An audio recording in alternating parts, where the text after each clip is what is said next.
சின்ன மருமகள்ல அடுத்து என்ன நடக்க போகுது அப்படின்னு பாத்தீங்கன்னா, இங்க பார்த்தா அப்பத்தா வந்து வீடு அலங்காரம் பண்ணி வச்சிருக்காங்க. இந்த சாவித்திரி ஈஸ்வரியும் என்னது இது திடீர்னு வந்துட்டு வீடே அலங்காரம் பண்ணிக்கிட்டு இருக்குங்க அப்படின்னு சொல்லிட்டு யோசிச்சுக்கிட்டு இருக்குங்க. சாவித்திரி வந்து, அம்மா எதுக்குமா இப்போ பிறந்த நாள் கொண்டாட்ட மாதிரி வீடு அலங்காரம் பண்ணிக்கிட்டு இருக்கேன்னு கேட்கும்போது, உனக்கு இப்பெல்லாம் சொல்ல முடியாதுடி, பொறு, சாயந்தரம் யாருக்கு பிறந்த நாள் கொண்டாடுறோம்னு உனக்கே தெரியும் அப்படின்னு அப்பத்தா சொல்லவும், இதுக்கெல்லாம் யோசிச்சு பார்த்துக்கிட்டு இருக்குங்க. யாருக்கு பிறந்த நாளா இருக்கும்? ஒருவேளை அந்த தமிழ்ச்செல்விக்கா இருக்குமோ அப்படின்னு சொல்லிட்டு சாவித்திரி பேசிக்கிட்டு இருக்கு. அப்புறம் பார்த்தா சாயந்தரம் ஆகிருது. சாயந்தரம் வந்துட்டு எல்லாருமே வந்துட்டு வந்துடுறாங்க.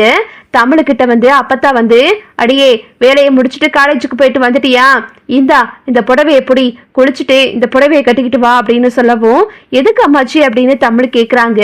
சொல்றத கேளுடி அப்படின்னு அப்பத்தா சொல்லவும், சரின்னு சொல்லிட்டு தமிழ் வந்துட்டு புடவையெல்லாம் கட்டிட்டு பூவெல்லாம் வச்சுட்டு வீட்டுக்கு வர்றாங்க. வாடி, உன் பிறந்த நாள் கொண்டாடுறதுக்காக தான் நான் இம்பிட்டும் பண்ணேன் அப்படின்னு அப்பத்தா சொல்றாங்க. இதை கேட்டுட்டு சாவித்திரி ஈஸ்வரியும் அதிர்ச்சி ஆயிருதுங்க. தாமரை வந்துட்டு வாய பொழக்குது. எதுக்கு அம்மாச்சி இதெல்லாம் அப்படின்னு தமிழை கேக்குறாங்க. வயிற்றுல புள்ளைய வச்சிருக்க, ஓ பிறந்த நாளை கொண்டாடலனா அது தப்பாயிராதா அப்படின்னு அப்பத்தா சொல்லிக்கிட்டு இருக்காங்க. சரின்னு சொல்லிட்டு அப்பத்தா வந்து பெரிய கேக்கெல்லாம் வாங்கிட்டு தமிழுக்கு சர்ப்ரைஸ் பண்றாங்க. இதை பார்த்துட்டு தமிழ் வந்துட்டு அப்படி சர்ப்ரைஸ் ஆயிட்டு ரொம்ப சந்தோஷப்பட்டுக்கிட்டு இருக்காங்க. ராஜாங்கமும் வந்து நிக்கிறாரு. அப்புறம் பார்த்தா இந்த ஈஸ்வரி வந்துட்டு, இவளாலதான் நாங்க போன வாரம் அம்முட்டு அவஸ்தப்பட்டோம், உயிருக்கே போராடணும், இவளோட பிறந்தநாளை கொண்டாடனா என்ன கொண்டாடனா என்ன அப்படின்னு சொல்லிட்டு ஈஸ்வரி சும்மா இருக்க முடியாம அந்த கேக்கை தூக்கி வீசிருது. இதை பார்த்துட்டு அப்பதான் அதிர்ச்சியாகி நிக்கிறாங்க. அப்புறம் எதுவுமே பேசாம ராஜாங்கமும் அங்கிருந்து போயிடுறாரு. இங்கிட்டு சேது வந்துட்டு அதை பார்த்துட்டு கோவப்படுறாரு. ஆனாலும் வெளியே காட்ட முடியாம அமைதியா நிக்கிறாங்க. அப்பதான் சொல்றாங்க, ஏடி இப்படி எல்லாம் பண்ண அப்படின்னு கேட்கும்போது, ஆமாத்த, நீங்க பண்றதெல்லாம் கொஞ்சமா தான் நியாயமா இருக்கா, இவளுக்கு எதுக்கு பிறந்த நாள், இவளோட பிறந்த நாளை கொண்டாடனா என்ன அப்படின்னு சொல்லிட்டு ஈஸ்வரி வந்துட்டு ரொம்ப கோவமா பேசுது. வாய மூட்ரி அப்படின்னு அப்பத்தாவும் சத்தம் போடுறாங்க. அப்புறம் பார்த்தா அந்த ஈஸ்வரி வந்து லபோ திபோன்னு கத்திட்டு அங்கிருந்து போயிருது. தமிழ் சொல்றாங்க, அம்மாச்சி இதுக்குத்தான் நான் இந்த பிறந்த நாளே வேண்டான்னு சொன்னேன், எதுக்கு இதெல்லாம் அப்படின்னு சொல்லிட்டு தமிழும் அங்கிருந்து போயிடுறாங்க. தனம் வந்துட்டு இதெல்லாம் பார்த்துட்டு சேதுகிட்ட போயிட்டு, மாமா அக்கா பாவம் மாமா, அக்கா ரொம்ப மனசுல அளவுல ரொம்ப கஷ்டப்படுவா மாமா, அவளுக்காக நீங்க பிறந்தநாள் வாழ்த்துக்கள் சொல்லுங்க மாமா அப்படின்னு சேதுகிட்ட வந்து தனம் வந்துட்டு கேட்டுக்கிட்டு இருக்காங்க. அதுக்கு சேது எதுவுமே சொல்லாம அங்கிருந்து போயிடுறாரு. ஐயோ மாமா எதுவுமே சொல்லாம போயிட்டாரே அப்படின்னு சொல்லிட்டு தனம் வீட்டுக்கு போறாங்க.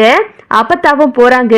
அடியே தமிழே, என்னடி இப்படி ஆகி போயிருச்சுன்னு கவலைப்படுறியா? அவளுங்கெல்லாம் திருந்தாத ஜென்மங்க, அவளா வண்டு கொட்டி அப்பவே சாக கிடந்தா. இப்ப என்னமோ அவ புள்ள மருந்து எடுத்துட்டு வந்து ராஜாங்க உசுரை காப்பாத்திட்டா அப்படின்ற ஒரு காரணத்துக்காக தான் எதுவுமே பேச முடியலடி அப்படின்னு இங்க அப்பத்தா சொல்லிக்கிட்டு இருக்காங்க.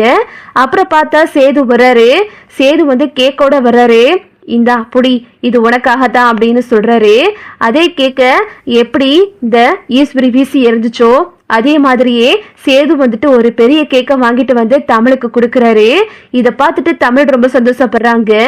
அப்படி போடு என் பேராண்டி, நல்ல காரியம் பண்ணடா, நான் வெட்டின கேட்க கூட தமிழ்ச்செல்வி சந்தோஷப்பட்டிருக்க மாட்டா, இப்போ இந்த கேட்க விட்டுறதுல தான் தமிழ்ச்செல்வி ரொம்ப சந்தோஷப்படுவாயா அப்படின்னு சொல்லிட்டு அப்பத்தா பேசிக்கிட்டு இருக்காங்க. எல்லாருமா சேர்ந்துட்டு அந்த கேட்க விட்டுறாங்க. மோகனாவும் மலரும் வந்துடுறாங்க. இத பார்த்துட்டு இந்த சாவித்திரியும் தாமரையும், இவன் சும்மா இருக்க முடியாம அவளுக்கு கேக்கு வெட்ட போறான், பாத்தியா நம்ம ஒண்ணு நினைச்சா அது ஒண்ணு நடக்குது, இதுக ரெண்டும் விவாகரத்து வாங்கி பிரியற மாதிரி கிடையாது, இன்னும் கொஞ்ச நாள்ல சேர்ந்து பிள்ளைய வளர்க்க போற மாதிரி தான் இருக்கு அப்படின்னு சொல்லிட்டு இந்த சாவித்திரியும் தாமரையும் பேசிக்கிட்டு இருக்குங்க. அப்புறம் பார்த்தா இங்க தமிழ் கேக்க விட்டுட்டு சேதுவுக்கு ஊட்டி விடுறாங்க. சேது வந்துட்டு அதை வாங்கிக்கிறாரு. தமிழுக்கு சேதுவும் ஊட்டுறாரு. ரெண்டு பேரும் ஒருத்தருக்கு ஒருத்தர் ஊத்திட்டு அங்க உள்ள எல்லாத்துக்கும் ஊட்டி விட்டு ரொம்ப சந்தோஷமா இருக்காங்க. எல்லாரும் பிறந்தநாள் கொண்டாட்டத்தை முடிச்சுட்டு அங்க இருந்து போயிடுறாங்க.